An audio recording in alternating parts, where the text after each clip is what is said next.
Stop me if you've heard this one before, but the season begins with a winnable fixture. This is the Arsenal Vision post-match podcast. My name's Elliot Smith. You can find me on Twitter, Yankee Gunner. The actual season starts. The preseason is over. The window is closed. The season starts with an easy fixture. The other season that will remain unmentioned also started with a fairly winnable fixture, but the less said about that, the better. But this time, we have players. Not all of them, but some of them. Some of the ones we might consider players we'd like to have around. And the coach is saying that it's time to perform. He's got all the tools he needs.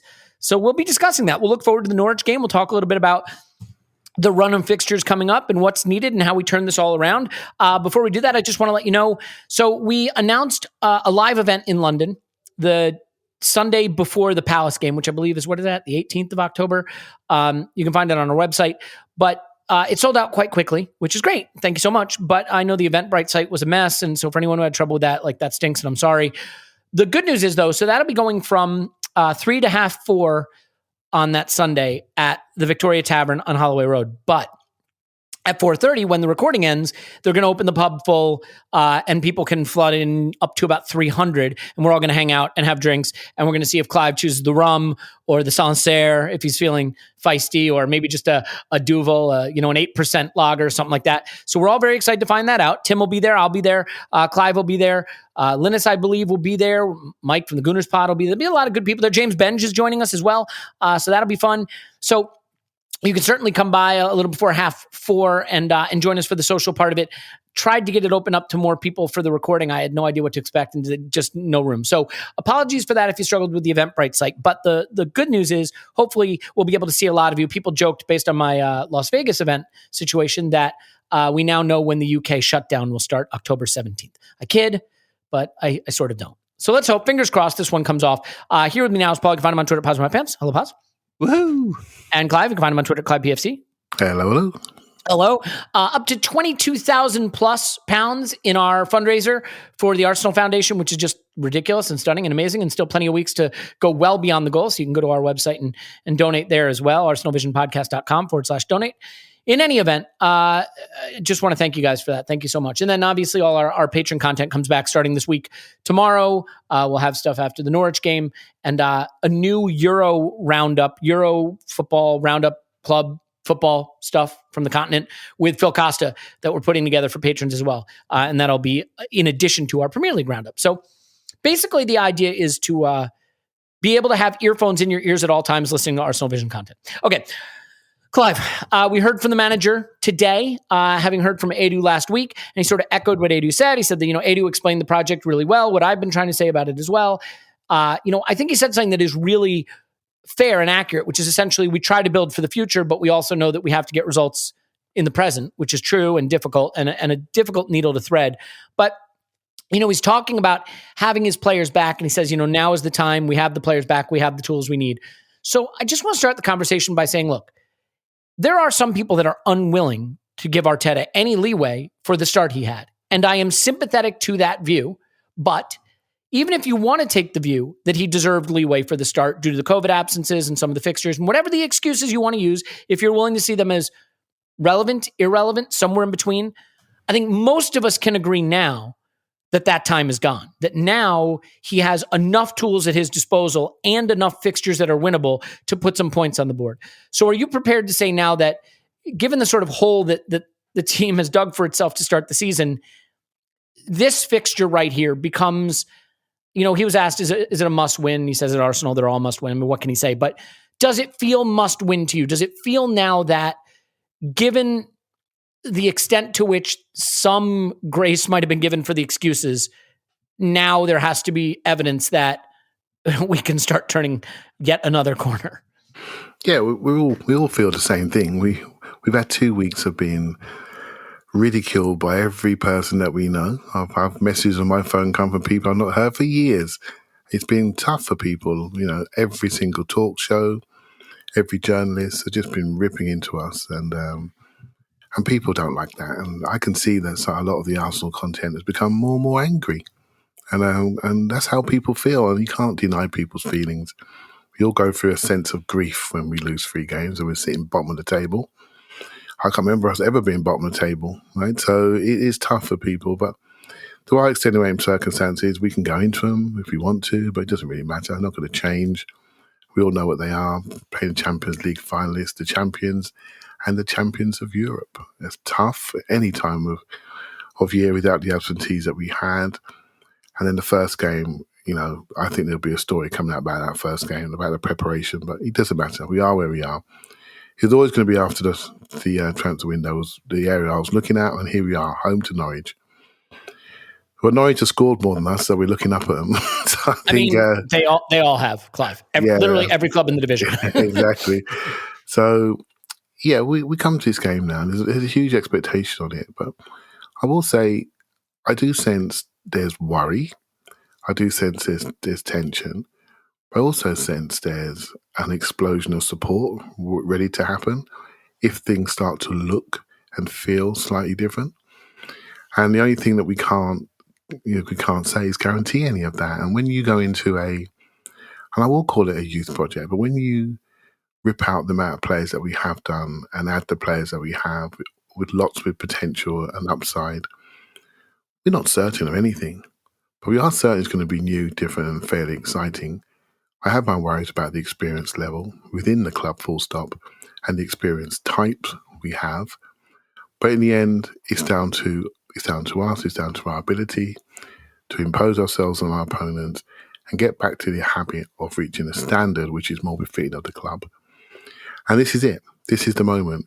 And if these players have got, and everybody in the club has got the professional pride and hurt like we've hurt as fans about where we have been for the last 2 weeks, if they've got that level of professionalism and pride, I'm expecting a bit of a backlash and a performance. And put some smiles on faces where we can slightly reset and then because these conversations that Arteta and Edu and everyone's had, and we've had amongst ourselves as fans, they're really good conversations, but there's a little bit of futility about them because we're sitting there 0.0 goals. So no one cares. You need to get the results, have the same conversation again, and it looks and feels different. Results give you that protective state. At the moment, it feels like we haven't got that protective state. We lack a little bit of playing stability. We have a number of new partnerships waiting to be solidified. So there's no certainty, but a level of excitement and trepidation at the same time. And that's how I feel anyway. Yeah, I just think this is a really weird situation. And in general, whenever you get to these situations where you feel like a manager's job hinges on the very next game, and I'm not saying that's the case, by the way, but when it starts to feel that way, I've always sort of felt like you can't get past that. The irony is it felt like we were there on Boxing Day of last season, and we did get past that, and we saw a pretty nice turnaround. And I don't think it's outside the realm of possibility, Paul, that now with some players back and with some fixtures that are winnable, our next 6 fixtures, 4 of the teams are arguably relegation strugglers. 4 of the games are at home, I believe, 4 of the 6. I mean, we play Palace, we play Villa, we play Brighton, we play Burnley, we play Norwich. And in between there's a game against Spurs, obviously at home. But like there's winnable fixtures here. So I do think that this is the run now that's going to decide not just our season in terms of what's realistic to accomplish, but whether Arteta gets a third life, so to speak. He went through his first life at the start of last season, and he was on to his second life, and that sort of ended maybe with the first 3 games this season. So can he get on to a third life? Do you buy into the argument that this run that I just sort of outlined, the next 6 league fixtures, which also includes there's a cup tie against Wimbledon in there, which, I sort of thought that beating up West Brom in the League Cup might lift spirits, but boy, was I wrong about that. So I'm not going to expect the Wimbledon tie to do much for that either. Is this the run that determines whether he gets a stay of execution again, or you think he has a longer leash than I'm expecting? I mean, indubitably. I was practicing saying that while you were doing your thing. But didn't come off. It's not that easy, Indubitably. No. Indubitably. No, you show off. Indubitably. I have a fantastic tongue. This is the run. I just think it might be a few games longer than you said. Obviously, it could be 4 or 5 games long if they're all terrible. So it's results and performances. I did. I was thinking though when you were saying that about the West Brom game, and you say it didn't really change anything. I mean, it did. It's just we played Man City afterwards, and we're terrible, right? If you go back and listen to us all after West Brom, we were all like, "Now you can't read too much into this," we said. Correctly predicting the future. Yeah, but we were basically trying to hold ourselves down, right? And I listened to the Arscast, and there was Andrew saying, now, of course, people will say that you can't read too much into this, etc., etc. But the reality was we began to see what could be. Did it mean anything? Not really. My point being, yes, we need to get a few performances going. But any 2 or 3 games in a row along this streak where we start to pick up and people get excited. You can say this next 7 games are all vital and we've got to basically win most. But you win any 3 games in a row and play well, you're in business. The problem is if you don't win the first couple of games, then you're firefighting within your squad, etc. But whenever we turn it around and start playing and start having performances, things pick up quick. Now, you may not hold it as long if you don't have the track record, but either way, like you can be flying along and then you run into, and everybody's like excited about your season, and then you run into, say, Liverpool, and then you play Man United and you get turned over and everybody's like, oh shit, we completely overread how good we are. We're actually still crap. Like you lose it real quick either way. So that's just how it goes. To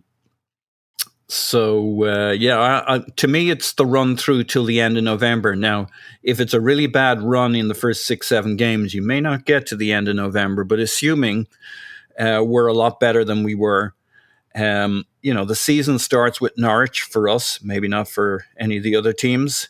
It does actually for Norwich too, because they've not had a good 3 first games either. So both teams will start their season in this game. They'll like the matchup too. Pukey likes a good high line. They like a bit of a 4-2-3-1, though they've been playing more a 4-3-2-1, a little more conservatively, but maybe that was the first few fixtures. But they'll like this matchup too. And if we start a little slowly, they'll enjoy this game for a little while too. But hey, that could suit us in that they play some football, we play some football, we have a good game, we start to feel a little better. I mean, if we have to talk ourselves down from West Bromwich Albion not getting carried away, this is an actual Premier League game. So if we play some good football, we'll be doing a lot of, it was only Norwich, and we can't read too much into it. But you pick up the good vibes. Burnley's a tough matchup for us and has been for some time now. So we shouldn't get too carried away on that one. It doesn't mean it's not winnable. It is winnable. We should win it. But it's a tough matchup for us. And especially given, if you like, we've been exposed a little bit in terms of our defense and our centre backs and our high line against a team like Brentford. Burnley is a pretty good analog and some for, they're a very good Brentford. Are they the Brentford press? Burnley sit back and block all your shots. No, that's wrong. Not anymore. Yeah, they're pressy now. Yeah, no, they're very pressy, especially in the centre. No, they'll do to us what Brentford did, but better. Yeah, no, you're African. So we better be better. I think there are similarities. Here's the interesting thing. You can compare and contrast what's about to happen now with the Boxing Day resurgence last season. We went 7 league games unbeaten with 5 wins and 2 draws. A draw against Palace and a draw against United, and 5 wins. It started, though, with a win over Chelsea, obviously, and not just a win over Chelsea, but a win over Chelsea where we tried a new system and introduced new players. And then we got Odegaard in. And so there were a lot of reasons to start to believe, well, now this Smith Rowe thing, and now the back 4, and now Odegaard's here. There's some similarities here in the sense that, well, now finally we have players back, and they're not all missing with COVID, and Ben White can play, and Tomiyasu can come in, and Odegaard's back. So, yeah, those things are relevant. I think, obviously, we're starting with a game that's going to be less of a uniting factor if we win it. Beating Norwich isn't the same as beating Chelsea, but it is 6 league games that we could win them all and almost need to get this back on track, both in terms of where we can finish this season and the confidence back in the team. And I think the time for sort of the soft bigotry of low expectations is done. We have to beat Burnley. That's what we got to do. And Arteta said in his pre-match press conference, Clive, we added the players I need. I have the tools now. Now it's time to go do something. Now, the interesting thing is, it's not as black and white straightforward that we have what we need going into this game. Tomiyasu's waiting for a work permit.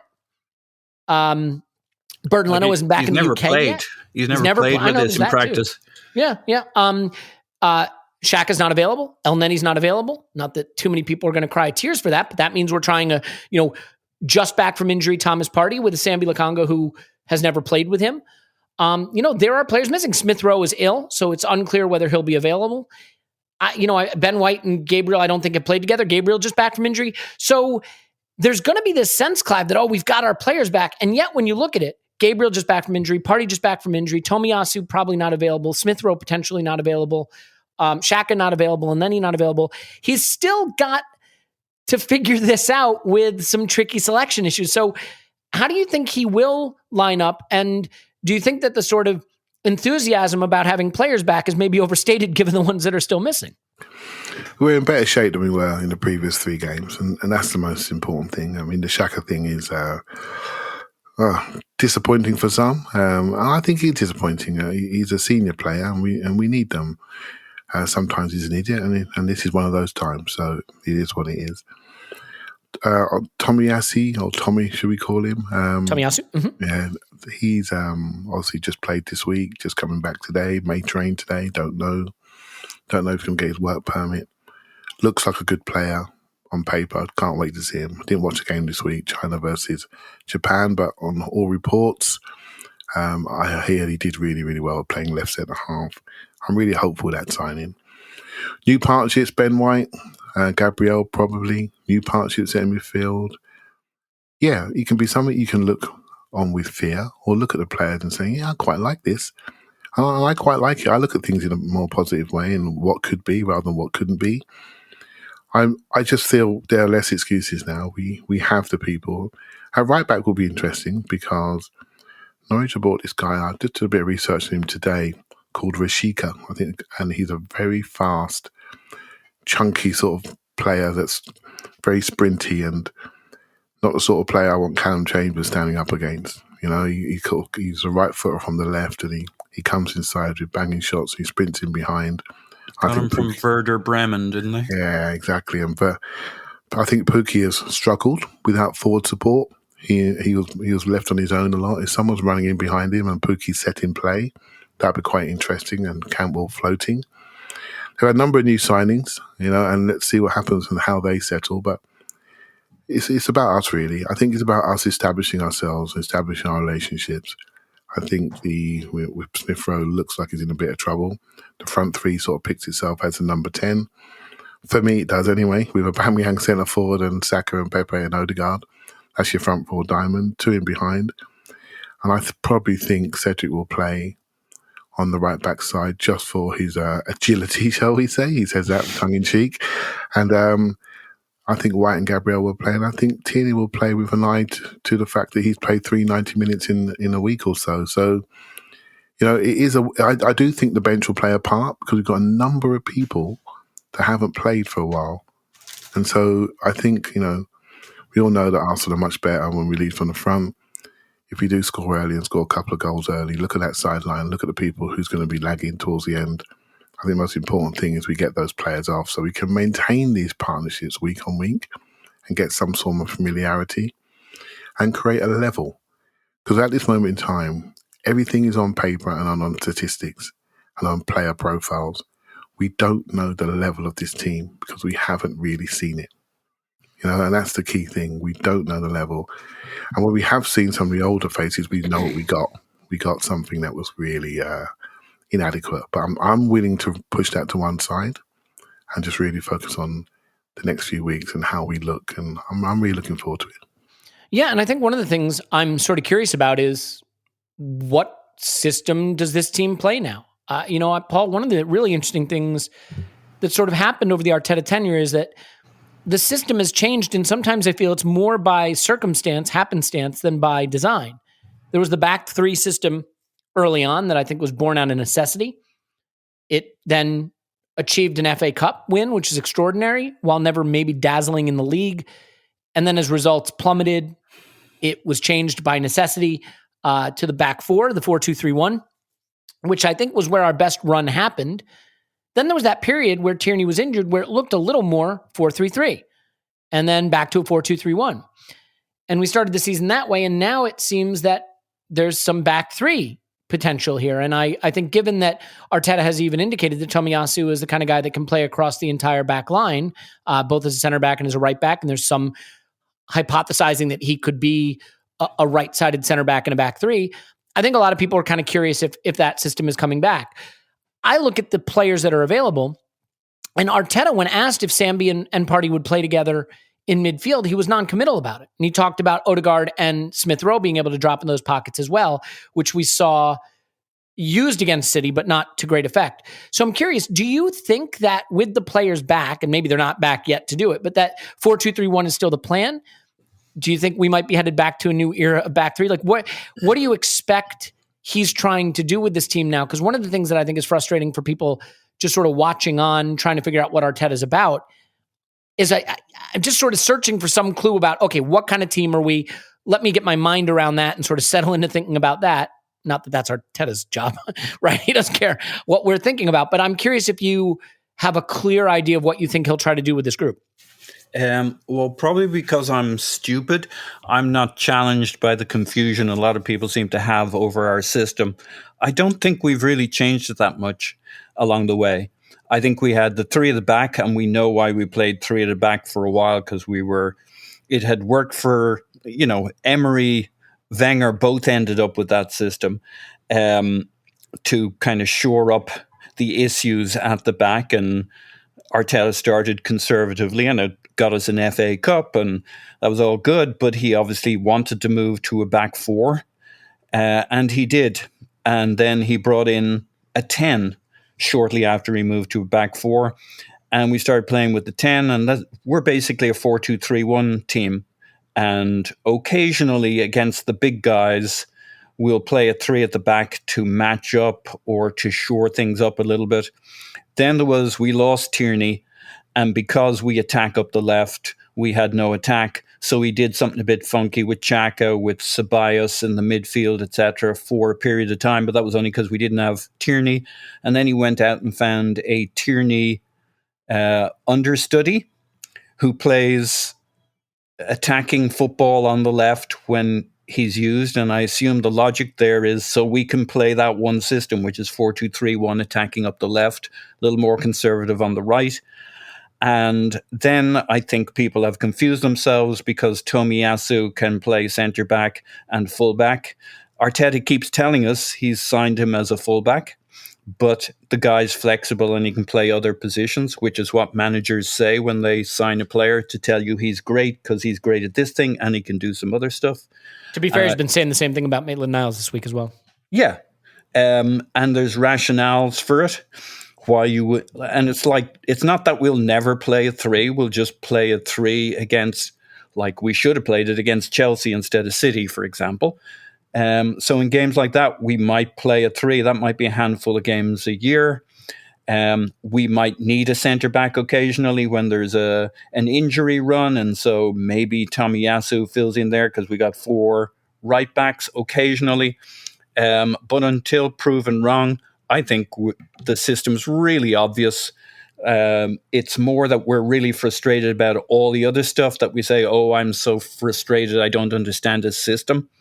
I mean, I might not be able to talk philosophically about what is all going on, and I might be wrong, but I think it's very straightforward system, 4-2-3-1 with a 10, attacking up the left-hand side with Tierney or Nuno.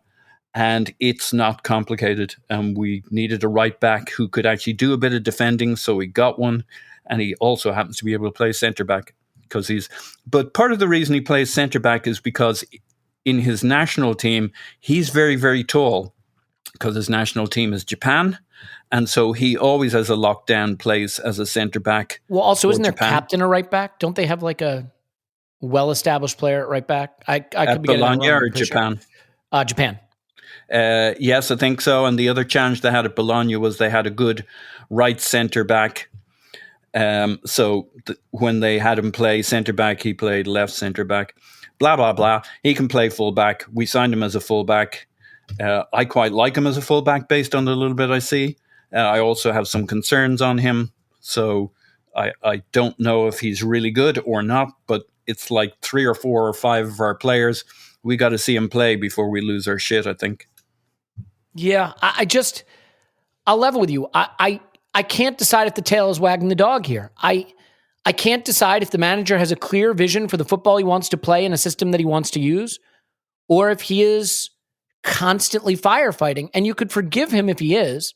He was handed imbalanced squad. He had players that didn't want to play for him, or he didn't want playing for him. He had players out injured. He had red cards. He had more injuries. He had COVID absences. He started the season with COVID absences. Now he's got more absences. And now he's got new players coming in who don't have work permits or have never played before, guys coming back from injury who haven't trained. And so I do sort of have sympathy for the idea that you can only play the system that works with the players you have available, and that maybe the only period where we saw a system that he really prefers was when we played our best football. We just haven't been able to commit to it. That would be the most generous observation, I think, most generous interpretation. I think there's another interpretation where he just needs to pick something and stick with it and drill it into the players and get the repetitions in, because you can't have players looking as lost as they did against City. And you're not going to look that lost against Norwich, but even a little bit of that confusion where you start the game a little confused and you don't look really switched on to what you're supposed to be doing. And it winds up being like the West Ham game last season where you're 3-0 down after 15 minutes. And yeah, it's great that it clicks and you play some of your best football of the season, but you finish at 3-3. So, there's some things that have to get nailed down now, in my view, Clive. I think now Arteta has to, and maybe he's had to do this a long time ago, but certainly has to now, figure out what is Arteta football at Arsenal? What is that football? That starts now. It has to. Against Norwich, Burnley, Spurs, Palace, Villa. It has to, Brighton, it has to start now. This run, we have to see consistent system, I think. And maybe you say that's just not fair, Elliot. He's allowed to tinker between games. My opinion is he's got to install a system and he's got to sharpen it, and it has to look good over a stretch of time. And so I'll ask you if you agree with that. And then, if you want to sort of fold into that as we start to just look at the game more granularly, then how does he deploy the players he has available? Because the one thing that's really scary, I think, going into a game that feels very must win is putting a lot of guys on the pitch who have either never played in partnerships or just back from injury. Yeah, I'm assuming he's going to play a 4-2-3-1 because that's what he seems to be his go-to recently. But we all know what it means in possession, out of possession, and what we do in 5 channels defensively and attackingly, and 3-2-5, 2-3-5, we know the rules, right? So it doesn't really bother me. What bothers me more is the principles by which we play. So I'd like to see much quicker forward passing, for example. The speed by which we play. I'd like to see that increase.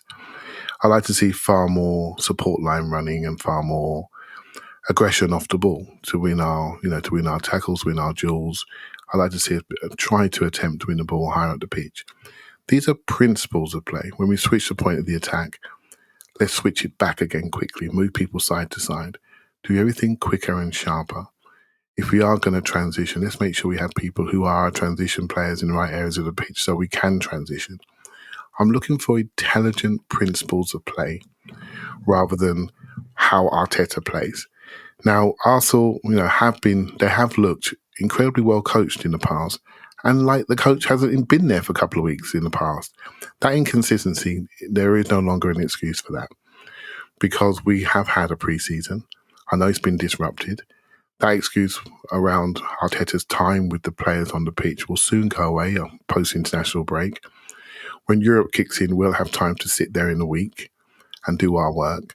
And so as we go through the season, I expect us to be far better coached and have far more relationships and have far more automatisms, I can never say that word, in place in the team. And that's what I'm looking at. Now, some people want to understand what Arteta football so they can put a flag on it And when he veers away from it, you say, well, why aren't we playing that football? Well, I'm not interested. I'm interested in the right principles of play that belong in a modern game. Tactics and systems for me are tools in your toolbox. And on a certain day, you pull out that tool for that day. I do like other systems. I like 4-2-2. I like 3 at the back. I like 4-2-3-1. I like 4-4-2. It doesn't bother me. If we're playing a lumpy team like Burnley, they're going to have 2 strikers like Chris Wood and Ashley Barnes, sorry. Then why not play 3 at the back for that day?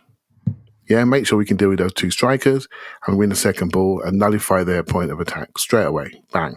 They're going to have 2 wide men crossing to 2 men. Play 3 at the back, have 2 wing backs and push the wide men back. Just use that tool for that day because it works. It would have worked against Brentford. I mean, we wouldn't have got so embarrassed against Chelsea. But we didn't need to use it against City. So these are the things I'm looking for.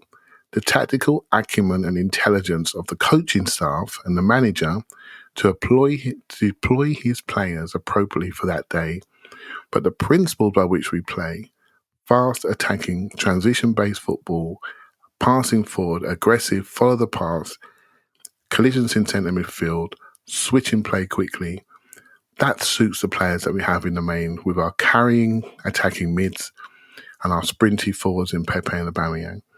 That's what I'd like to see us do. And I think that's on the management to recognise the players that you have now purchased and given contracts to in the main to deploy them and use them appropriately. And I think that's the focus for me in the next 8 games, 8 weeks, wherever it is.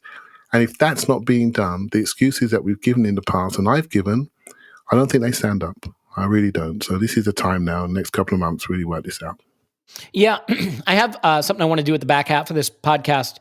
So we'll get to that momentarily, just sort of looking ahead. But before we do that, there are a couple of other things. And Clive, you had hit on something that I think is fair. You know, I'm harping on what is Arteta football? What is his system? You know, we need to see something in place. But maybe I'm kind of ignoring that there has been a system all along in the sense that there's 3 in possession when we build up, right? It was Xhaka dropping in. Now it's the right back dropping in. The left back bombs ahead almost like a wing back. The right back sits in, then, you know, and tucks in with the back 3. And then you have the 2 in midfield and then you have the 5 up front. You're right. I mean, you can call it a back 4 if you want, but the shape winds up looking virtually the same, whether it's a back 3, a back 4, whatever you want to call it. It's that 3-2-5 sort of build up. So I guess we do know he wants to do something like that. And a lot of coaches are doing that. And obviously there's a lot of Manchester City built in to that. It's just the way we execute it. It's a little different. Yeah, come back. Can I say something on that? I mean, you're absolutely right when you say everyone's doing the same thing. And I want to say this, right? All coaches read the same information, go to the same seminars, done the same courses, and they have choices of systems how they want to play. And there are trends. There are coaching trends. And everyone's doing a lopsided attack. Everyone's pushing people into 5 channels. Most teams are. Most of the teams that I like watching are. And there are stylistic tweaks and there are positional tweaks. Some people use fullback, some people invert one, some people use like 4-2-2 all down the gut and create squares and then spin into let fullbacks push on. But they're all trying to control your zone, Elliot, zone 14, have 3 men in there, have 2 people on the outside, and make sure they stop the transitions. We're all doing the same things, but the challenge is, and this is the challenge, is to take us on the journey, to take your players on the journey. This is the differentiator for me. How you communicate, how you get your messages across to your players, how you get your messages across to everyone in the club that we have something to follow. So I think the messaging, the implementation, the journey is where some of the better clubs are better than us at. Now, we've had instability and disruption and player turnover. So it's hard to see anything consistent on the pitch. And we all know about inconsistency off the pitch with different models, different strategies. But I'm looking for stability now. I'm looking for partnerships. I'm looking for the reasons why people have arrived to start to show themselves. I think that journey is what we're on. I'm not desperate to have it printed in front of me and say, this is it. But I want to see the star, that picture being painted. That's where I am, Elliot. Yeah, and I mean, you hit on a couple of things that I feel pretty strongly about. One thing that, you know, yes, a lot of these teams are building in that 3-2-5 when they're in possession, their possessions start deep. But the other thing they do is they make the game easier by having some possessions that start higher, by winning the ball higher. And we just have not consistently done that under Arteta. And I think it makes the game a lot harder. Again, we harped on this before, but watching that Chelsea-Liverpool game and the way they just close down the angles and you can't play out, it just makes your life so much easier. So much what they both create comes from forcing you to make those mistakes in your own half. And we don't do enough of that. The other thing I think is interesting, whether it's City or Chelsea or Liverpool, the way they build play, the ball goes into the center before it goes out wide. For us, and maybe this is partly a Xhaka issue, the ball just goes wide. It just goes from midfield out to the wing, and then there's overlapping players on the wing, but you don't get those three guys in zone 14. You don't get that central space occupation that like pulls defenders out of position and makes room for the overlapping runners. So Odegaard changes that. I was going to say that. Yep, I think Odegaard does. I think getting Thomas Partey back does. I think Sambi instead of Xhaka does. I think there's a lot of things, Paul, that are going to happen now personnel-wise that may give us more access to those positions. You see Odegaard dropping in deep into that pocket on the right as a third midfielder, and that balances out things. So one time we'll go up the left, the other time we'll go up the right, and we just haven't had that without Odegaard and, without Partey as well. But certainly without Odegaard, you saw him drop in, pick up the ball, play it up the right, and that'll balance us out far more than we were before Odegaard show up. Yeah, I mean, you see the way different clubs do it too, right? Like Liverpool can do it with Firmino dropping in, Chelsea can do it with Lukaku dropping in, City can do it with just player movement and everybody coming into the middle spaces. Sometimes the way Chelsea do it is like Mount will come into the middle, right? And pick up the ball there. They have their wide players that come central. So there's a lot of different ways that it can be done. I think we need to find those ways now. So I got a fun thing I want to do to sort of round out the back half of this pod and get us looking at what will actually happen in this Norwich game. But first, let's ask the important question. That is, do you ever feel like you're being followed around the internet? Let's be honest. There is probably a Facebook employee in your house right now. Your Alexa is definitely listening. Like you are being followed around the internet. Maybe advertisers know a bit too much about you. And our new sponsor, IPVanish VPN, is here to help you take back your privacy and help become anonymous on the internet. So what is IPVanish? IPVanish is a virtual private network, a VPN for short. A VPN is an important tool that helps you safely browse the internet. I will tell you, it is also very, very helpful if you want to watch those geo-locked videos. So if there's videos and they're like, oh, it's not available in your region.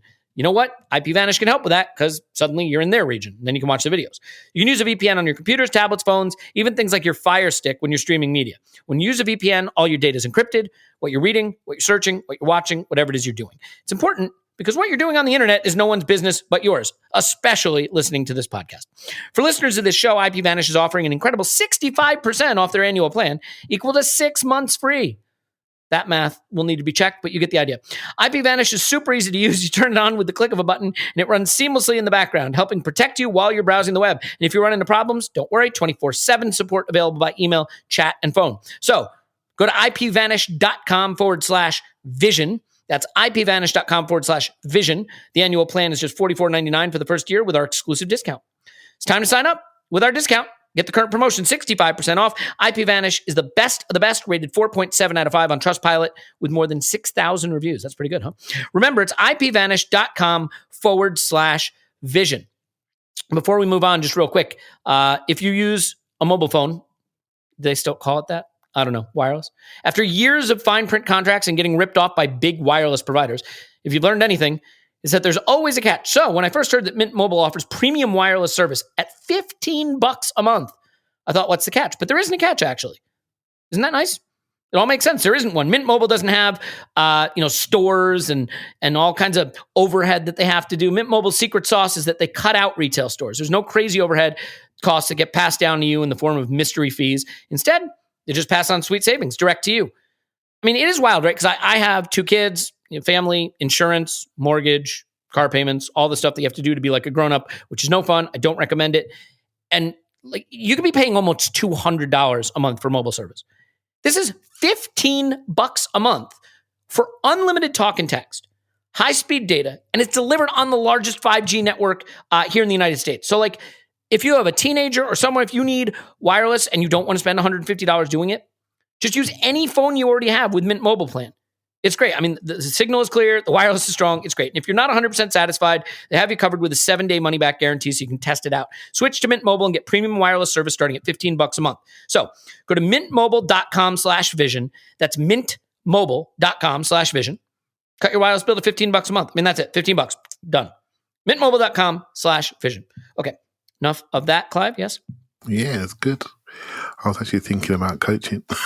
What are you talking about? I was thinking about cheap wireless and safe internet, but you do you, man. All right, Paul, here's what we're going to do. We're going to talk lineups for Norwich, and then we are going to finish the pod by burning questions we want answered in the coming weeks. Okay? So real quick, what do you expect he'll do lineup-wise? I mean, it seems like Gabriel and White makes sense. Partey and Sambi makes sense, right? All of these just easy picks, but there's something in the back of my mind that says he's going to be nervous to put these untested partnerships out in a must-win when maybe he can fall back on players he just has that little extra trust for. He did talk about Odegaard and Smith Rowe being able to drop into the pockets that Sambi operates in. Do you think he might throw a curveball and one of those two partnerships might not happen?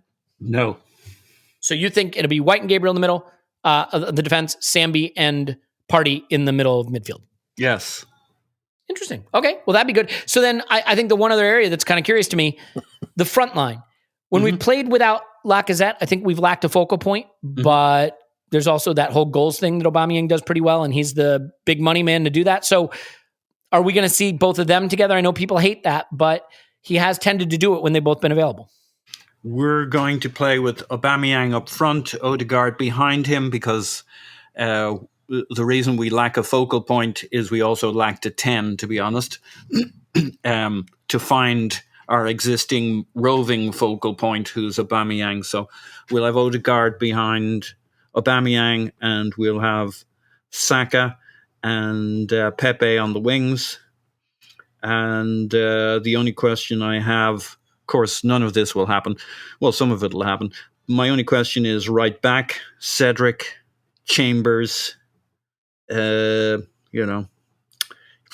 Chambers, I think. I agree with Clive's logic on Cedric, but I think it'll be Chambers. It's not a strong logic, mate. Yeah. I'm not going to die on that one. You rip me apart if you want. No, you have Cedric. No, you have Chambers. No, you have Cedric.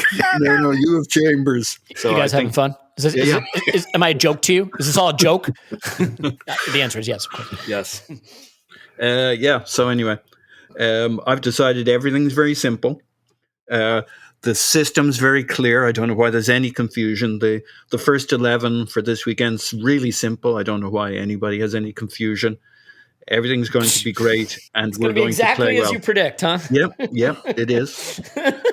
Good luck with that. It's going to be grand. 3-1. Yeah, well, now 3-1.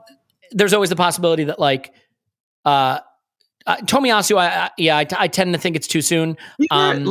How could this one always, as you can tell, flabbergasts me. The guy hasn't practiced with the team. He's not starting this weekend. He's just not. He's never met anybody. He speaks a bit of English. He's been away with Japan. He's got He's not fucking starting, even if he gets his visa. I agree with you. The only argument against it is the little funny back and forth repartee you two thought you were doing just a moment ago, where you were naming the legitimately abysmal alternatives that we have. I think Maitland-Niles could start. He's been talking up Maitland-Niles. That's a good one. He's been talking up Maitland. I think we're in such a situation where his trust in Cedric was gone, then it was back, and then it's gone. His trust in Chambers was gone, and then it was back, and then it's gone. The only person who hasn't had a chance to lose his trust again is Maitland-Niles. So I could see him getting the chance to lose his trust again. Clive, before we get into my basis, sorry, I was just going to finish that off. On the basis that he needs to maintain the belief in Chambers, maybe not Cedric, but Chambers, that he does actually plan to use him and trust him to some level. He can't pick the tea lady at right back while waiting for Tomiyasu, right? If Chambers is next up, or Cedric, whoever it is he's trying to persuade that he does actually plan him to be the number 2. And it could be Maitland-Niles, but the Maitland-Niles thing is a whole other story. Personally, from a talent standpoint, I'd love to see Maitland-Niles start at right back, but assuming that we've got him because we just didn't get rid of him, he's kind of got to pick Chambers here. Otherwise, he's going to, it's what's his relationship going to be with the guy for the next 9 months? He's never been shy about I mean, I don't mean this as a criticism. It's going to come across that way because there's really no alternative. He's never been shy about having a relationship go sour, not picking a guy and then having him be frozen out for months like that. That's not something he's been shy about doing if he doesn't trust a player. Clive, I would debate that, but not now. Okay. Well, you know what? Let's debate it offline where no one can hear it. Yeah. Clive, he's got a lot of interesting selections to make. I mean, he's got players that he's been missing. He doesn't necessarily have players who are in, match fit. I mean, how ready is Ben White? I think he's ready. How ready is Gabriel? Maybe he's ready. Is Partey fully ready? There's a lot of players there that we expect to start that are just back, haven't played together. So are you convinced he will go with the players we'd like to see? Or do you think he might, in a game that's at home against a team he probably thinks he can beat, maybe choose players that have played a little more, even though those players have massively let him down? Yeah, I don't think there's any choice. I think he has to. I mean, I'm not saying he's playing for his life, but there's only so much people can take, right? So if we don't beat Norwich at home or play well, that's if we're an unlucky draw, but there's only so much people can take, right? You gotta take people with you, and also I always go back to this, I think Aubameyang will play. Reason why? Contract back pocket. He's our centre forward. Lacazette waiting to go for a free. I won't invest in you as much. This is the guy. You can come and carry his boots for the last 15 minutes. That's how I think he's going to go. Same with the fullback situation. I think Tomiyasu will probably play in the League Cup game to get himself acclimatized, and I think that's a smart thing. Get him there for like 55 minutes and get him to know people, build relationships. So, yeah, go with the guys. You've got your disciples now. These players that we're talking about, he's brought in, right? So, or they've re-signed with him. So, it's starting to look like his team. So, play them. And the only way they're going to find out if they're any good is by playing. There's no point in waiting. Xhaka can't play, or Nenny can't play. If you're gonna fight me and argue with me to see Holding and Marie, then I'm here all day for that argument. I don't think you want to. Right? So, yeah. And in terms of the midfield partnership, like Sambi and Partey played at least in pre-season together, whereas nobody else has played with anybody else in midfield. That's actually the safe bet. God forbid. You know what? They're going to be fine. If Sammy's fit, he's got a little injury, and if he's not fit, I think Maitland-Niles will play in there. But what's more important to me is I just want to see a double pivot. I don't want to see anyone disappearing into the back line anymore. Double pivot, control the central area. These are the principles I was talking about earlier. I think it's important we start to see this: less confusion, more simplicity. Make sure your player's in the right position to succeed. Play a double pivot. Don't leave that guy on his own. You don't have to do anything stupid, and just control the game with the talent that you have. That's my little worry, and this is a little worry in the back of my mind that we can sometimes overcoach via selection. We have that tendency. That's the one thing he has carried over from Pep. Don't just put Partey together with somebody and just smash them. Just do it that way. Have a 2 sharp centre backs in your block. One-sided, lopsided fullbacks, roll around into a 3, go from there and let your talent play up front. Squeeze your spaces and go from there. This is a simple game, mate. It really is. I don't understand why people overcomplicate it. He did say in his pre-match press conference, we have the tools now, right? He said it. Now we have the tools we need. Yep. And he said we have to glide it together. We need to create relationships, chemistry, understanding. We have to adapt, and we have to do that really quickly. The only way to do that is to put them out there together. And you're not going to find many easier fixtures on the calendar than Norwich at home. So I think on the one hand, you could say maybe he tries to give them more practice time together and put some players out there who have a few games under their belt this season. On the other hand, you could say there's no time like the present and a game at home to Norwich to get some of these guys familiar with playing together. And I'm very curious to see what he does. So I want to shift gears now to burning questions. This is not sponsored by Manscaped.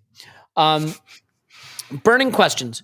I will start. I'll throw one out there to kind of give you the sense of what I mean. But over the next 6 league fixtures, and the reason I picked those 6 is then after that, we hit a run of 5 games that includes Leicester away, United away, Liverpool away. So these 6, that also include a home derby, are a chance to get that dreaded momentum we always talk about, get this thing back on track, really reestablish ourselves as being on some stable footing. And a lot of points are needed. So these are burning questions over the next 6 games. So I'll start. My first burning question: is Ben White ready to be the anchor of Arsenal's back four defense? We signed this guy for $50 million. He didn't look great against Brentford. He was then missing with COVID. And, obviously we played some really, really difficult games, so it would have been tricky. Now we have a run against teams that aren't particularly renowned for their attacking prowess. And he's back, and the partner that he'd want to be paired with is back. And this is a chance to see. I'm not saying this sums up who he will be over the next several seasons, but we didn't pay $50 million for him to just be good in 2 seasons or 3 seasons. We paid $50 million for him in part because we needed someone to come in and, much like David Luiz, be the talisman from the back. The guy who builds a play, the guy who progresses the ball, the guy who fades him over the top, big switches, carries it into midfield, runs that central defense. That starts now. A burning question for me over these next 6 games: is Ben White ready to be that guy? Paul, you want to throw a burning question out that you might have, or we can certainly address mine if you think that it is too stupid to be left alone. All right, Clive wants to address mine. Clive? Well, you nailed it in the way you described the question, actually, because I think the anchor defense will be Gabriel, and the distributor defense will be Ben White. And so if we can get it into our minds that Ben White needs an anchor next to him, and Ben White is a sweeper, distributor, he's the David Luiz that starts our play from the back. And that's what we bought him for. So we got to create stability around him, hence why I really like the signing of Tomiyasu. And I'm hoping Ben White and Tomiyasu can give him that stability to allow him to see the game, read the game, and get us from defence to attack really, really quickly, because he passes like a midfielder. One touch, regain, retain, round the corner. So that's what I'm hopeful he'll be. He's not a £50 million Sol Campbell. He's just not. Gabriel's one we need to be that player. So watching the pair of them is going to be equally critical, in my opinion. So then maybe the better burning question, it's still burning, is can that pairing be an elite center back pairing? Because we spent big on that position because we felt it was a priority and needed to be shored up, and hopefully we've done that. Yeah, and I think that's the key question. That was my reaction to it as well. I think anchor is the wrong... I know where you're going. Is he ready? How about talisman from the back? Is that better? Maybe. But when we talked about Xhaka and Partey before they ever played together, and we're like, they'll never... will they be able to part? They find their own balance, and it was mostly very good, and we liked it. And that balance they find emerges between the two players. They probably don't even know quite how it's going to work till they play together. But if they can do it, that's what we're looking for, and more from Gabriel and White. They find their balance. Obviously, there are responsibilities as Clive laid out there nicely, but they'll find a balance that's not as simplistic as the way we'd like to define it right now. But yeah, he should be ready. He needs to be ready. He's a lot of things, but one of the things he is bloody smart and cool and confident on the ball. There's no reason he can't have a quick start. I don't know how we fix the fact that he's not 6 foot. Well, he's not going to win the aerials, but Tomiyasu will. So maybe that's how we fix that. Look, since you guys, I'm obviously the gimmicky one, and you guys obviously have the insight. So I'll just spit out the hot takes. I'll do the burning question. I've got a burning you question. Guys answer them. Okay, you fire away with the burning question. I got another one too. Yeah, go for it. Or my burning interest is Odegaard. Can he quickly become as good as I think he is? Because I think that's how, he's basically Arteta on the pitch in midfield. The reason he wanted him so bad is because that guy is fucking super smart. You lay out the plan the way you want to play, and of course he has to fit that way of playing, and he does. He's going to be the hub in a way that Smith Rowe is a great player, but he's not the hub. He's not the central intelligence that makes it all tick. He does different things. He does other things. He's about movement, verticality, connections. But Odegaard is the thinking neuro center of how we will play. All this toothpaste stuff don't mean a thing if you don't have a brush. And hang on, I don't know if any of that even works. But Odegaard is the whole point of this The fact that we don't have a Colgate sponsorship by now is a disgrace. I know. But go ahead. I've done my part, but that's where we have not cracked the final third, apart from at times last season. But outside of like a West Ham kind of game and a few other games, we don't seem to have got our mitts on the final third and how we play. And partly we lost Tierney for a while and blah, blah, blah. Well, we have the pieces now, but the hub, the thinking, the brain, the guy who pulls the strings and has us playing in the final third, whatever way it is that Arteta wants us to play, is Odegaard. And he's smart, he's ready, he's really good. And I think it all comes down to Odegaard. I'd certainly say that as much as the Ben White question was burning for me, the other, maybe even bigger marquee signing is Odegaard. And certainly, if you want to talk about elite prospects, Odegaard has been one of the elite young prospects of playmakers and attacking midfielders in the world since he was 16. So yeah, finding out over the next 6 games if he can come in and be an elite player for us, staying fit and contributing not just the link, but the end product. Yeah, I think that's important. Clive, can I give you a burning question? Or do you want to provide one? I've got a couple of things in my mind, but you go first. All right. Here's a burning question. It's pretty straightforward. 6 games, winnable games. Can Arteta coach an attack? Can Mikel Arteta, let's find out. Let's see a team that takes shots, creates chances, doesn't just put in crosses from the wings. Let's see a team that looks dangerous, that sustains pressure against weaker teams, puts them on the back foot, and scores goals. It's no goals through 3 games. We all know that. But this problem extends to last season. There was a little bit of run where we looked pretty good last season. But basically, the minute any player was out or the system wasn't exactly what he needed, we had problems. And the guys that are there paid to score goals, Lacazette and Aubameyang, well over 30 in Aubameyang's case, we don't know where the goals are necessarily coming from. And we don't necessarily know how we're going to create them. I want to see Clive over the next 6 league games. Can Mikel Arteta coach an attack that looks ready to be one of the elite 4 or 5 best in the league? How do you feel about that burning question? Yeah, I think it will be when we had Odegaard, Xhaka, Smith Rowe, Pepe, primarily 3 out of 4, and a centre forward. Our attack looked pretty good, didn't it? Would you agree?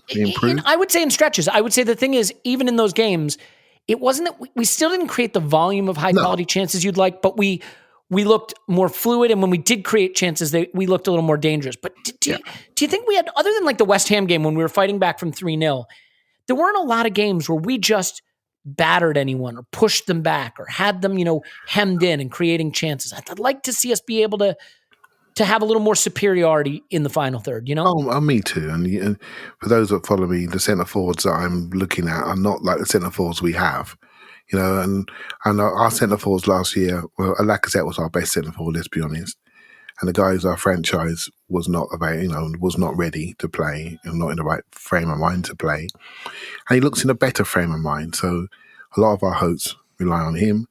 But he has certain superpowers, and he can be stopped, he can be disconnected. If teams give us wide spaces and drop deep, then we lose him. So coaching the attack, I think we've got a great attack on a day that really suits us.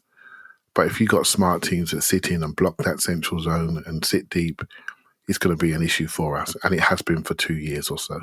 And I can't see any personnel change because Arteta has not bought an attacker. But it's going to make me feel different about that. We can get some diagonals going and running in behind and do things against the low block. But yeah, I have a worry about that. But nothing will change for me on that until I see a new centre forward, somebody who can 6 foot plus, who can post up, who can stop people doing low blocks, but can also turn around and create. And I think once we have that player, which is basically a combination of Lacazette and Aubameyang in one body, once we have that player, I think we can definitely say we got something going on here. There's a missed opportunity with a couple of players in the summer, and we all know that we're restricted because we can't move on 2 players because they will not leave. And so that's where the future of this team is. So that's how I feel about it. It's not giving him a get out of jail card in it, because one of my burning questions is a burning question. And this is something that I think he has to do. So to follow on from what I said earlier about all coaches are doing the same thing. They're all doing the same thing, but I want to know what Arteta's priorities and emphasis is. Right? So we can all say that Pep has a priority about how he does his rotations, how he moves the ball quickly, transition fouls. He has a clear identity and principle by which he plays. There's a priority of energy, technical ability, Klopp, high energy football, transitions, quick movement, switches of play.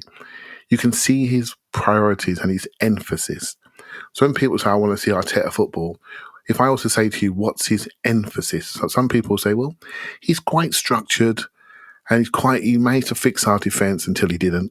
Do you know what I mean? And he's not bad in attack. When we got number 10, we were quite fluid until we wasn't. Do you see what I mean? In centre midfield, we've had a turnover in players there. So what do we stand for there? It's really reliant on individuals like Thomas Partey, for example. And so I think the emphasis by which he needs to coach and the details that he wants to bring in, that's the thing I'm looking for. What's the emphasis of an Arsenal team rather than how do Arteta football look like? Do you know what I mean? What's that emphasis? And I think that'll be developed with these players. And what I will say is that with young players, you can get huge step forwards really quickly, and it can go the other way. And this is my worry. My worry is who's going to stop a young player derailing if they go the other way and they can't cope with the leadership pressure placed upon them, because I feel a few of them are about to be exposed. So that's my worry. But we all worry, don't we? But not me. But I understand that other people do. I try to be sympathetic to that. I'm looking at the emphasis developing, and some of that's going to be in the players. And this is why I'm so interested and excited to see this mesh together. Yeah. I think not just me, I think all of us will see where this will go. And at this moment in time, I don't think any of us can say with any certainty where this is going to end up. Well, it'll end up, here's what I can say with certainty. It will end up with Arsenal winning some, losing some, drawing some, and the manager either staying or going. So you can write that down, bring it back to me in a few months. Promise you it'll be true. Paul, I got a burning question for you. You ready? Mm-hmm. Here's a burning question. With his 3-match ban now in place, can Arteta and Arsenal find a midfield pairing over the next couple of games that helps reduce our reliance on Granit Xhaka as a first name on the team sheet kind of guy? Can Sambi and Partey play against Norwich and Burnley? Now, I believe one of the 3-match ban, because it's a League Cup, I think the ban extends to the League Cup. So really it's just 2 league games in the Wimbledon game. But in those couple of games, Burnley and Norwich, if Sambi and Partey start them, if they play well together, my burning question, will we find a solution that lets Granit Xhaka not be a guy who has to be out there every game, and maybe open Arteta's eyes to the way we can be better if we do something different? How do you feel about that burning question? So my burning answer is no, we can't. But people won't like that answer, so I'm going to phrase it in a way that makes them less hostile. Burns. It does burn. I feel a burning when you say it in my temples, so that's good. Yeah, like a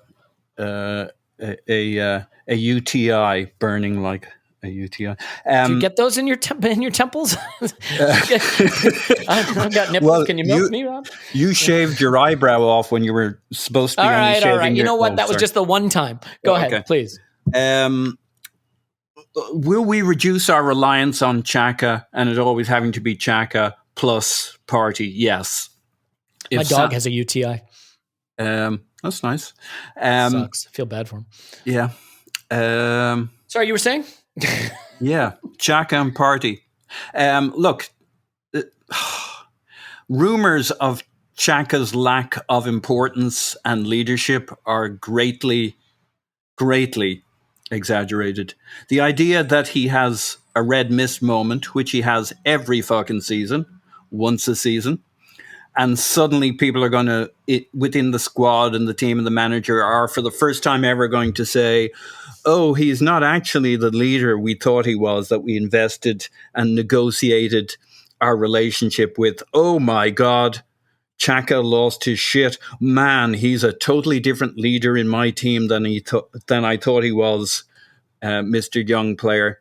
It's like the intensity he plays with, the 98% close to the red mist, is the whole point. His competitiveness, his over-competitiveness is why he burns. Like if you've a hot air balloon and you're a little worried that the jet with the flame is blowing hot air into the balloon, you console himself with the idea, without the jet, the balloon will crash to the ground. You need a few people who burn hard, regardless of the situation. And unfortunately with Xhaka, everybody knows it. It's priced into the share. Once a year he has a meltdown, or he does something really fucking stupid. I'm fine with that if he was better. I don't, and again, I don't think he's trash. Paul, he's not trash. I think he has a limiter on us. That's the question. Can we raise our ceiling without him? Yeah, but we're not at our ceiling or anything close. Like, we always go to this, we always want to slip back to, he was one of our best players last year, but this year I want to lean into he's not good. Like, we haven't seen good Xhaka yet because he needs Partey next to him. Or because he can actually do a pretty good job with Sambi, but unfortunately the tactics against Chelsea made us look like shit. Like, Xhaka and Sambi will be a pretty good partnership. And I think we got to, that isn't where the whole game gets decided. Xhaka plus Partey, Xhaka plus Sambi may well be a very good partnership for this year. And we just got to chill a bit. Like, we're all bent out of shape about who the captain is, but the team isn't. And he's the captain of the team. Like, I'm just thinking, like... Well, he's technically not, but I see what you mean, yeah. Yeah. I mean, but that's the whole point, right? I mean, he's technically not, but he's such a bloody captain he is. I mean, what did we all want? We wanted to pick... who's everybody's favorite captain before Tierney came along? We all wanted Zoolander for our captain. I would do that. I think that'd be entertaining, but he can't turn left, so he's kind of the opposite of Xhaka. Hector Bellerin. Yeah, I know. I like Zoolander. It. Yeah. We do it every bloody time, and I know he winds people up, but like, you just got to put it to one side. I guess the thing is, Paul, right? Like, we're talking across each other only in the sense that, as you know, I don't care about leadership. I don't think it's a thing, and I don't care about it. And everybody listening, be as mad at me as possible. Mm-hmm. At Yankee Gunner, block that guy. He has terrible opinions. Like, obviously, leadership matters. I'm kidding, but like, it's a much lower on my Maslow's triangle of needs. And here's so where I'm just talking about quality. We're in a terrible position to talk about it, but it exists, and players make that decision, and they have. And I'm with you on that. Why are we getting involved is basically, like, if they think Kieran Tierney or Ben White or Xhaka is the guy that kind of brings that fire within the team, that's up to them. It's none of my bloody business, basically. I totally agree. Well, all right. So Clive, because I think the point I'm making, though, is I just think we can put a better player on the pitch, potentially. I think we can be a better team and I'm not even saying Xhaka isn't good. I'm saying we can be a better team if, in some games or even most games, we find a solution in midfield that isn't Granit Xhaka. And I felt this way for a while. And actually, I agree with Paul in this respect. I think last season was arguably his best season at Arsenal. And still, there were a lot of questions to be asked. So, Clive, I mean, do you want to address this burning question? Do you think finding maybe not a solution to move past Xhaka, but an alternative that we feel we can rely on other than Xhaka is important? Yeah, and that's football, isn't it? If Aubameyang's carrying his leg like a suitcase, it's just football, mate. He is. If Aubameyang's carrying his leg like a suitcase, then and Balogun's looking sharp, we'll be saying we need a solution up front, and Balogun's looking sharp. And that's it. If Xhaka does his 2-footed flying tackle as a 3-game suspension and Sambi comes in looking like a combination of Diaby and Vieira, see you later, son. Sit down on the bench and get a coat. You won't play until the League Cup game. and that's what football should be like. But great point, well said, yep. Let's see the development of these players, and that's the thing. Let's make sure there's an environment for that kid to develop, Sambi, because he's obviously got something. Belgium, number 1 team in the world, and he's just broken in. Right? He's just played a game, his first game. That's only going one direction if we look after him. Right? So if we have an environment where he plays a bad pass, we don't slaughter him. And because this is our responsibility now. Xhaka will take care of himself. It would either plays well or he doesn't. But what I want to make sure that happens is I want to see a level of accountability from him. I want to see, look, it's a foul. It's not the end of the world. But if we're doing stupid things discipline-wise within the club, I want to make sure that players don't feel they're above accountability. I want to make sure people have accountability for their performances on the pitch, what they do. This is all to be confirmed and seen I'm very, very cool about things at the moment. We're going to see this team and the stuff that we were talking about and the fears that we had and the anguish that we've been through. It's going to be, we're going to see this team the next month fit, better, partnerships gelling. We're going to see where we are. And even then, when we've seen it, it can go again, because that's what happens with younger players as they develop in and get opportunities. So I'm incredibly interested, shall we say. And Xhaka, he's on the journey with us. He is for the next year minimum. And we all know what's going to happen there. He's going to have some good games, going to have some indifferent games, but he's more likely going to be available quite a lot. And I think that's a good thing for most of the time. Would I like to see something else? As a fan, I'm a little bit bored but boredom is one thing, Would I have liked to have seen something else? Yes, I would have done. But I also recognise the club has spent £140 million. They've reduced their wage bill significantly. So Paul will tell you can amortise your transfer fee over 4 years or so, but the wage bill comes to your bottom line in that particular year. Arsenal have fiscally reshaped their club and are continuing to do so post the expensive get rid of the squatter jobs, which we still got one more to go. And we are fiscally resetting and becoming far more sustainable. And while we still have a situation where we're sitting bottom of the league, this conversation doesn't look good. I want to have this conversation when we're 5-6 wins in, poking at the end of the table, looking at our wages, looking at our age profile, understanding who we're going to buy up front and in centre midfield next January or summer. And we can have a forward-looking conversation. At the moment, where my head is, where I hope to be, I can't have this conversation with people openly and with detail, because people will just look as I do at the table, and we are 20th. Yeah. We are 20th. Thanks for the reminder. And that can't continue. So no matter how smart we think we are, and what we're doing and how we're explaining ourselves, we are 20th, and we just need to shut up and win football matches and then start talking. Well, I think if we shut up, like the three of us, that's going to make for a less entertaining podcast. Although some would say if some of us would shut up, it'd be a better podcast. I mean, your mileage may vary. One thing I'll say about Xhaka, I think he's very lucky he got the red card in one respect. I think if he didn't have the red card, then all we would hear about all week, all that would have been front and center is the COVID stuff, the vaccine stuff, and, not being available because he didn't, blah, blah, blah, blah, blah. The fact is, because he's not available anyway, that kind of winds up not being a story for Arsenal particularly, but it's one to keep an eye on as the season rages on. So I got another burning question. You ready to burn? You guys want to burn some more? Don't all jump up. Yeah, okay, yeah. Cool. Yeah. I'll start with you, actually, Clive, since Paul got to take the first whack at the other one, but Paul, come to you on this. Clive, burning question. 6 games, 4 of the teams we play are in the bottom half of the table in terms of expected goals allowed. These aren't exactly defensive masterminds. I want to see, what does Aubameyang have left in the tank for Arsenal?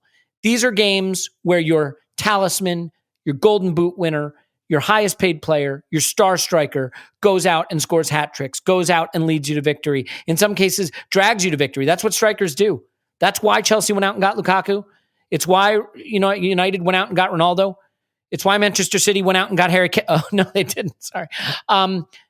So I want to see that burning question answered. Is that a burning question for you, what Aubameyang has left in the tank? Yeah, it's how we're going to play with him. It's interesting. It is. I'm starting to think more about him as like our Vardy, basically. And do we need to give him Iheanacho? Do we need to play with 2 strikers? And I'm thinking about this more, because I don't think he can waste any more time. Trying to find out. When he plays in his own 4-2-3-1, on paper it looks great. Then I look at our shots and I look at how we look in their central areas, and we're just not there. We're just not visible, and something needs to change at some point. I know what I would do, but yeah, I just want to. I tell you what, Elliot, I saw him the other day, and he looks so engaged, so wanting to do well. I've got a bit of hope he's coming back, right? But again, as I said earlier, we got nothing to hold. I got no guarantee, right? But I do see a different body language in him, and I just hope that continues over the 90 minutes in a game.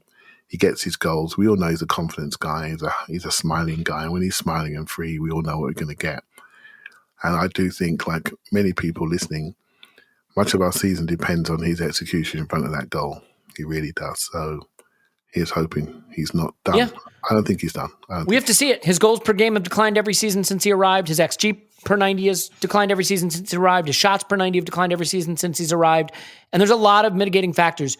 You give a guy a star contract who's a striker, a fox in the box, running behind striker for one reason and one reason only, to score goals. The success and failure of that move is driven by the goals that guy scores. And we felt that this was an elite goal scorer who would stay an elite goal scorer. And the only way it works is if he does. And the fact is, we've let our striker situation get to the point where it's him and Lacazette and a teenager. That's what our striker situation is. Maybe Tammy Abraham was a miss. Maybe there was someone else we could have gotten, but we didn't. We opted to stick with what we have. And they've got to deliver. And he's the guy who's paid to do it. So, Paul, I'll let you have a swing at this. How important is it over these next 6 games that, this isn't City, Liverpool, Chelsea, United. These are teams you can score against, that the star striker shows that he still has, the juice. It's very important. The poor fella, we've been judging him, and we all know at the same time, and we say it the other half the time we're talking, the guy's got no service. So we got to give the man some service. Hence back to my Odegaard topic. All roads run through Odegaard when it comes to what are we doing in the attacking end. And so let's get the man some service. My one concern around that, my burning question around Aubameyang is if Aubameyang's at centre forward and the right hand is Pepe, Odegaard needs people he can connect to. And if he doesn't have a fullback like Tomiyasu is not your charging into the final third kind of. So there's a lot of questions about who are the spokes in that hub around Odegaard for him to be firing to get the ball to Aubameyang. You can see a rationale for why you'd stick Lacazette in there if you needed to have Pepe on the right.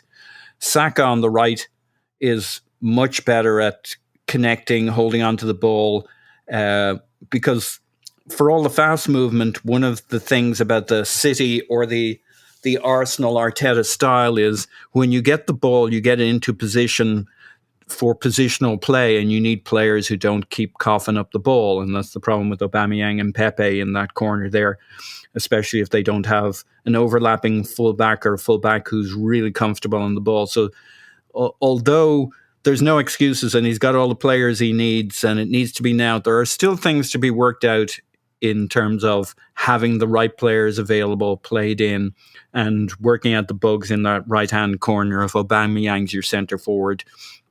There's a rationale for why Lacazette right now, but of course I want to see Aubameyang and I want to see this working.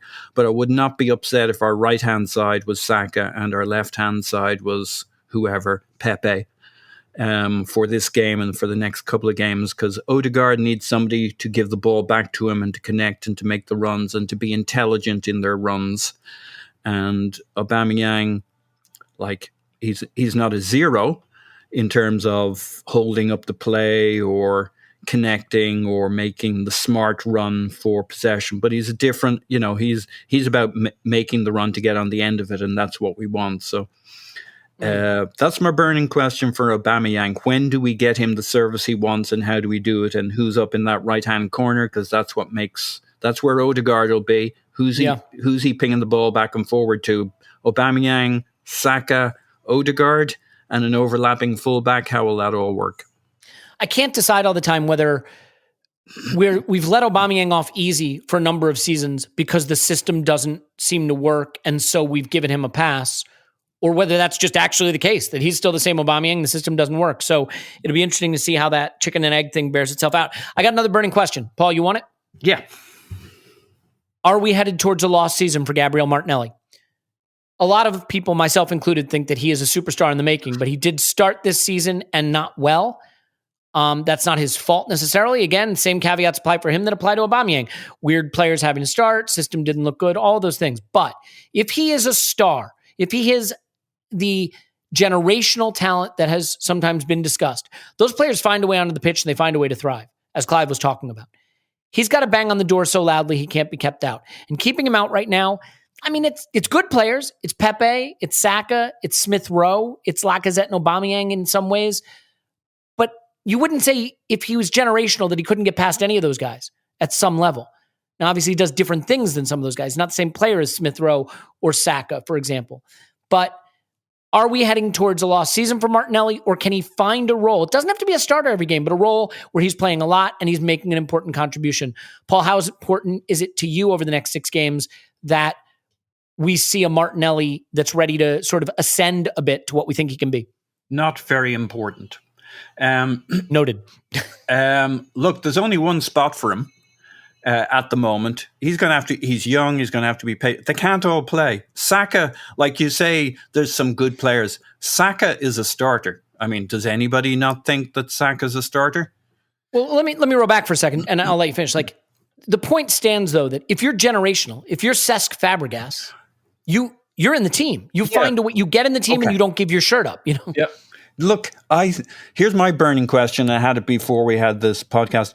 We have a lot of burning. Yeah. It's the UTI. Do we overrate Gabriel Martinelli, especially at this point? Probably. Yeah, we do. It's all notional. Yep. And so, like, he could be great, but I think we overrate him at this point. Like, there's a type of game that really suits him. Yeah, he's not Saka. Saka is great. You know what I mean? Martinelli might be great. And Martinelli's great at some things, not so much other things. Saka's great at almost everything but end product. And Martinelli's probably an end product monster and a shot monster, which, look, Wenger used to say to young players, don't worry about, paraphrasing, don't worry about being good at everything. Find something you're really feckin' good at. Now, Martinelli's really feckin' good at that whole business of getting on the end of things, getting shots off, etc. But there's only so many of them you can have on the pitch at the same time. And so I do think he may be a bit of a generational talent in the medium to long term. Next 6 games, like, he needs to be able to hold on to the ball. He needs to be able to follow the plan. He's doing a lot of learning. And the way we play, it's either Aubameyang or Martinelli in a lot of games. And right now it's Aubameyang, and you can't drop Saka. And so that leaves one spot on the other side. And there's games where it may not suit Martinelli, and games where he's going to do a lot of coming in as a sub for 20, 25 minutes. And that should suit him. Tired legs, he can light it up, get some shots off, score some goals, and grab a place in the team. But he's not there yet.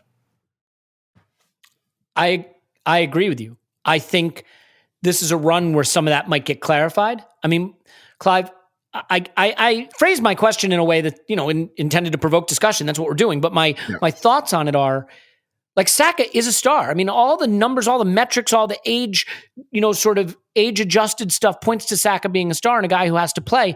I would actually say a burning question for him that we don't need to answer is, can he add the end product in this run where he goes from a young, up-and-coming player to a star in the league that can't be ignored? I think some people would say he's there already. But for Martinelli, it's time. It's time to knock on the door too loudly to be forgotten. And he certainly didn't do that with his early season appearances. So how do you feel about that? Yeah, I've always thought I picked him as my breakout player because I think he's got the most to do, most upside there. I think he's had a tough time of injury. He did the Olympics in the summer, came straight off the plane and played the first game. I have this theory, right, lads, and I might as well share it with you. I think I do think that systemically where we are in our 4-2-3-1 doesn't help some of our players where they are in their careers. I'll give you an example. If you look at our 2 strikers, and so in the end, all what we do needs to have an outcome, and the outcome is the ball in the onion bag. We haven't done that once yet. So we've got our 2 strikers. So Aubameyang and Lacazette, their best period for me is when they play together. So why don't we do it? We got Balogun and Martinelli, Martinelli really is a left sider in a 4-2-3-1, coming on the back post. Odegaard finds him, goal. Balogun, he's not ready to be a lone centre forward in the Premier League yet, but he could be one of the 2. Martinelli could be one of the 2. Rather than having number 10s in behind. We have number 10s off the side in a 4-2-2. We can choose any from Smith Rowe, Xhaka, Odegaard, Pepe off the sides. Pepe could be one or two forwards. You create a 4-2-2, attacking mids in behind two forwards. And what you do is you create an environment for players to develop.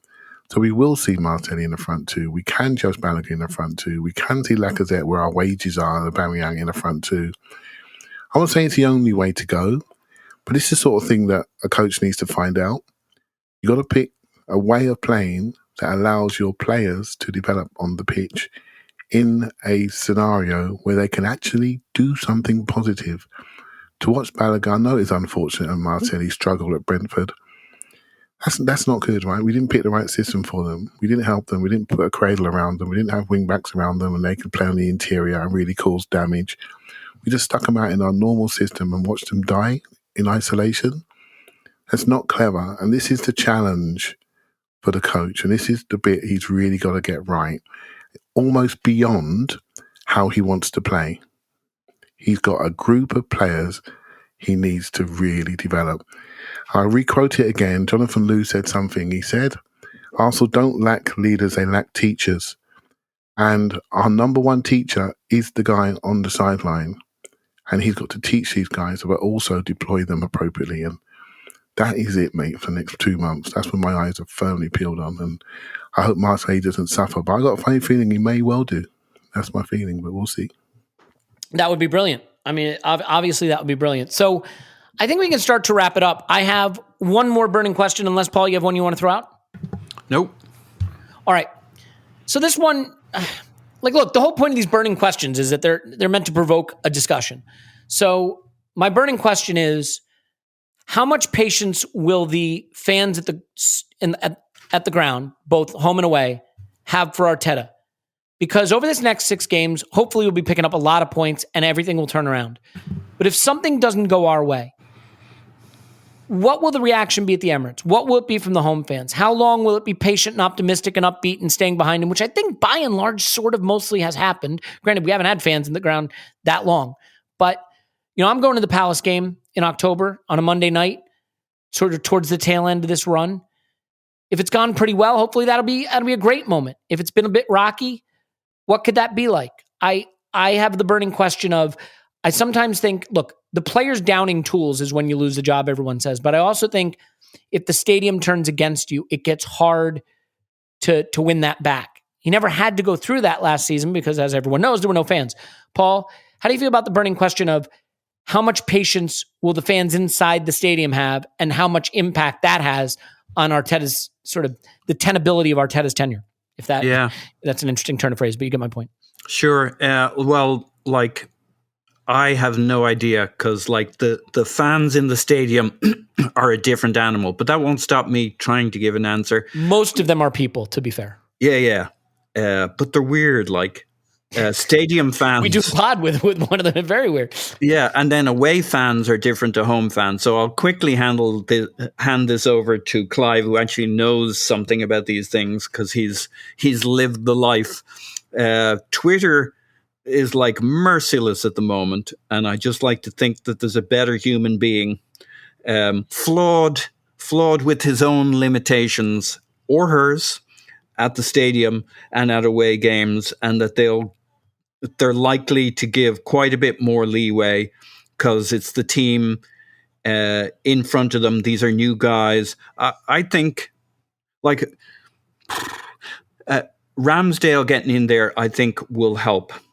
White, these younger guys coming in playing will help because the crowd will want to see them. They'll want to give them a chance. They won't want to slaughter them in their first game or second game or third game. They struggle.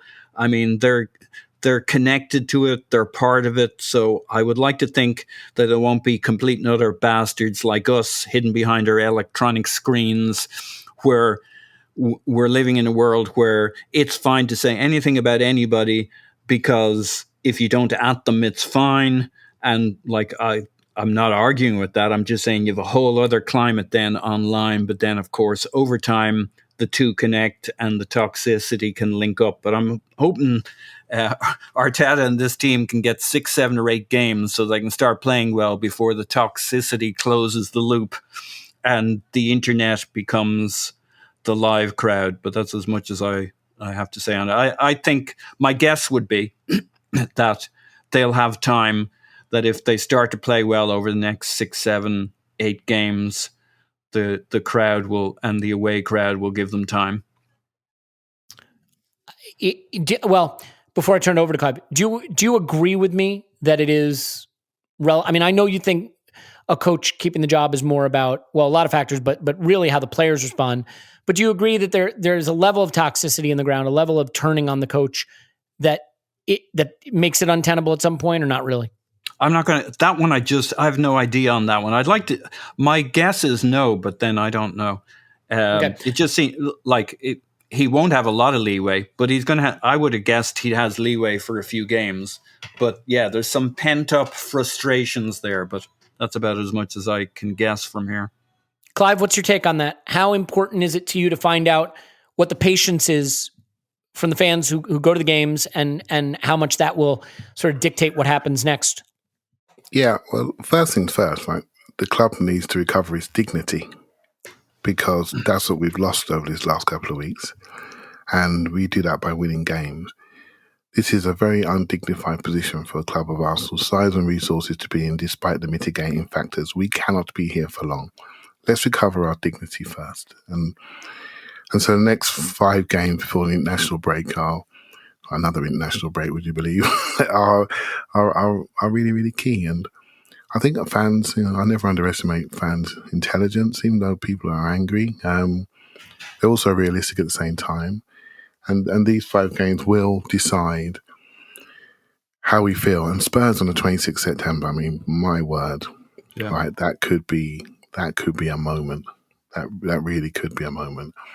It could be a launchpad moment, or it could be a self-reflection moment. But this is it, mate. This is the time. Everyone's available. Hopefully we don't suffer any more injury. Partnerships bedding in. I think fans know what they're looking at, and I don't think they're going to accept readily some of the things we saw pre-Christmas last year in the same way, because we're further along in the program. People come out of the dressing room. People who were really holding things back, in my opinion, and taken away from the focus, have come out of the dressing room. We re-established ourselves towards the second half of the season. I felt we were dumb under pressure against Villarreal, and that's a very costly mistake, and that's a mark on the manager, in my opinion. The club have backed a new phase, a new way forward. It's been made clear. It's been explained, defended in different forums. We can't miss it. So here we are. Start delivering. There's nothing else to say. There really isn't. No, it's time to prove it.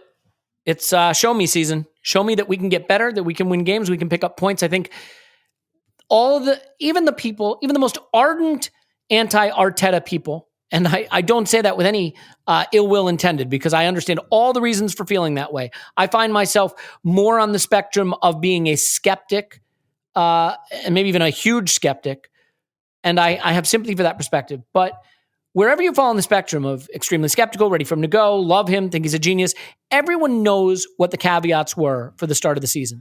Whether you accept them or not is each individual person's decision, or to how much you think they excuse.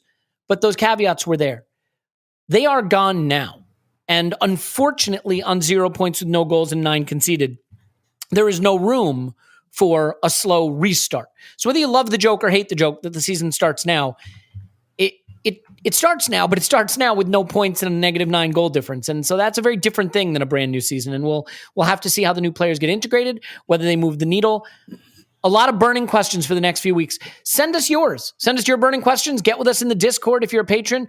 Get with us on Twitter. Send us your burning questions. Maybe we'll incorporate them in upcoming episodes. And if you like this idea, I think it's a fun way to come out of these international breaks, reset, hit some burning questions, things we want to find out over the next few weeks. So let us know if you liked it. And if you didn't like it, let Tim know at Stilberto. Okay, Paul's on Twitter. Pause my pants. Thanks, Pause. Woohoo! Clive's on Twitter at ClivePFC. Thanks, Clive. Thank you very much. My name's Elliot Smith. You can block me on Twitter, Yankee Gunner. I'm looking forward to seeing everyone in London, assuming that, once again, that doesn't get canceled. And, getting together with all of you, and then again, trying to do that in other places around the world so we can be friends IRL. Wouldn't that be nice? In any event, season starts now, everybody. We love you. And we will talk to you after Arsenal 10, Norwich 0.